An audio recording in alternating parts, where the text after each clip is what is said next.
At Arizona State University, we're bringing world-class education from our globally acclaimed faculty to you. Earn your degree from the nation's most innovative university. Online. That's a degree better. Learn more at asuonline.asu.edu.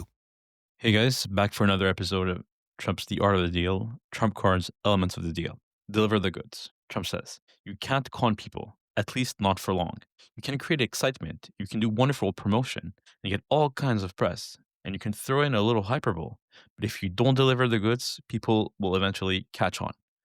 Right? So, of course, Trump here is talking about the business world, where you better deliver a quality product and back up the fancy marketing with an equally promising service and goods. But here he's going to apply it first to the realm of politics. And what I want you to keep in mind is that this book is written in 1987. Trump is still a younger man, and this is how he characterizes the presidencies of Jimmy Carter and then of Ronald Reagan. So you'll see that he always says things as they are or as he sees them. I think of Jimmy Carter. After he lost the election to Ronald Reagan, Carter came to see me in my office. He told me he was seeking contributions to the Jimmy Carter Library. I asked how much he had in mind, and he said, Donald, I would be very appreciative if you contributed $5 million. I was dumbfounded. I didn't even answer him.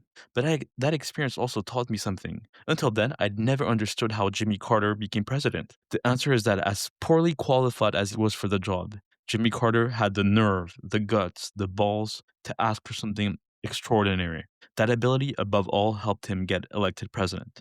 But then, of course, the American people caught on pretty quickly that Carter couldn't do the job, and he lost in a landslide when he ran for re-election. Right, so jabs taken at Jimmy Carter then and there in 1987. Now he adds, right, so you see it's not about partisan politics. Here it is purely about what he observed. Yeah, look what he says about Ronald Reagan. Ronald Reagan is another example. He is so smooth and so effective a performer that he completed that smile.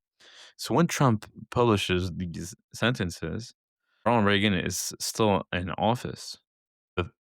You see that he is really speaking his heart and is relating what his eyes see. What he realizes is that, yes, after 8 years of Ronald Reagan, the country still has issues, and that the promises or the promise of the Ronald Reagan presidency wasn't achieved at the end of the 8 years. So he's a little disappointed. What we get from this is that Jimmy Carter was a salesman, but unfortunately didn't have the goods, and that Ronald Reagan was also a salesman but didn't deliver the goods. Maybe the mission of his life is to be the salesman and to deliver the goods. And this is how long Trump has been thinking about politics. So a good, we can say 40 plus years ago, he was already having thoughts on politics and on the presidency. And if we see earlier videos of his interviews, then all of his views have been extremely consistent. And also what I mean here is his criticism of leadership has not changed. He likes leaders who back words with action. And he doesn't like leaders who don't. Although he, of course, is an expert salesman, he backs it up. And I think this is really what he means here by deliver the goods. Now he's going to go more on the business side and say that in his business, the real estate development business is full of people who talk a good game but don't deliver.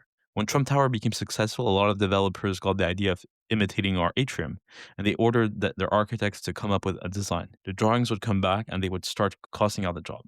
What they discovered is that the bronze escalators were going to cost $1 million extra. The waterfall was going to cost $2 million, and the marble was going to cost many millions more. They saw that it all added up to many millions of dollars, and all of a sudden, these people with these great ambitions would decide, well, let's forget about the atrium. The dollar always talks in the end. I'm lucky because I work in a very special niche at the top of the market, and I can't afford to spend top dollars to build the best. I promoted the hell out of Trump Tower, but also had a great product to promote. Needless to say, the luxury business can be expensive, but Trump carved out a niche for himself where he was only selling really the top-notch, top-of-the-line assets. And so he could afford to add in very expensive elements, like if you go to Trump Tower, the fully marbled out walls, For another developer that doesn't sell as much of a dream would be harder to justify.